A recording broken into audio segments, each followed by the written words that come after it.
A shocking controversy erupts as the University of Nevada's women's volleyball team takes a bold stand by refusing to play against a rival school with a transgender player.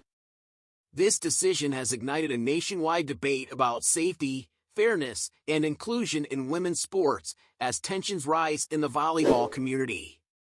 The University of Nevada women's volleyball team recently made headlines for taking an unprecedented stance against San Jose State University.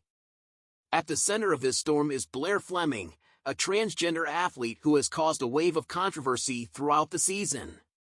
The University of Nevada athletes voted to forfeit their upcoming game against San Jose State, citing safety concerns and a demand for fair competition. This decision, however, has thrown the entire college volleyball world into a heated debate, as other schools, Southern Utah University, Boise State University, the University of Wyoming, and Utah State University, have also refused to play against Fleming's team. The stakes have never been higher as issues of equality and safety collide on the court. Blair Fleming's inclusion in San Jose State University's volleyball team has been a topic of contention since she joined the team in 2022. Standing at 6'1", Fleming has proven to be a formidable player, ranking third in the Mountain West for kills and second in overall points. While her stats make her an undeniable force on the court, her presence has raised serious questions about fairness in competition, with several teams expressing concerns over the physical advantages she may hold.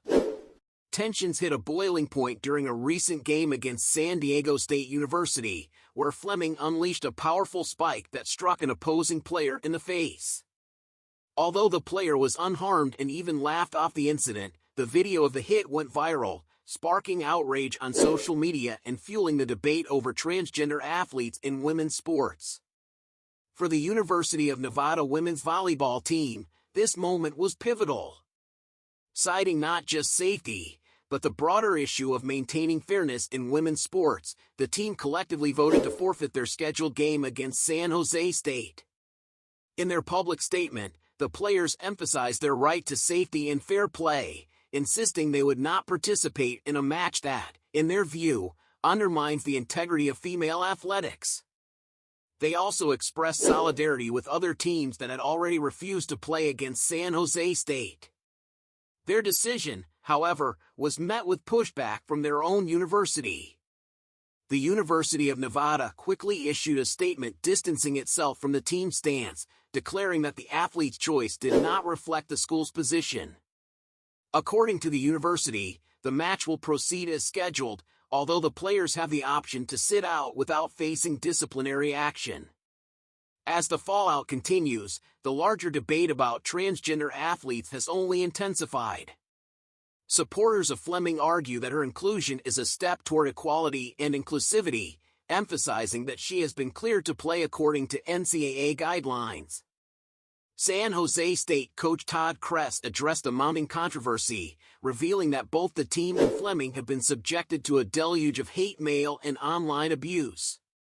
He expressed concern about the toll this external pressure is taking on his athletes' mental health, calling the situation both divisive and damaging. While his team tries to focus on their performance on the court, the relentless media attention and public scrutiny make it difficult to ignore the storm brewing around them. On the other side of the argument, critics are calling for a re-evaluation of the rules that allow transgender athletes to compete in women's sports, particularly when physical disparities could come into play. The Independent Council on Women's Sports, ICONS, has been vocal in its opposition, arguing that Fleming's participation in the Women's League compromises the safety and fairness that should be guaranteed in competitive sports. Social media has been flooded with similar sentiments, as commenters express their frustration and concern over what they perceive as an unfair advantage. The ongoing clash between inclusivity and fair play is not just limited to volleyball, it mirrors the broader cultural and political debate happening across the country as more schools, leagues, and organizations grapple with how to handle the issue of transgender athletes. As the University of Nevada women's volleyball team stands firm in its decision to forfeit, the controversy over transgender athletes in sports shows no signs of cooling down. While institutions like the NCAA advocate for inclusivity and equality, teams and athletes are faced with difficult choices regarding fairness and safety on the court. The ripple effects of this decision will likely continue to be felt across college athletics and beyond. For now, the match may go on, but the larger battle surrounding the future of women's sports is far from over.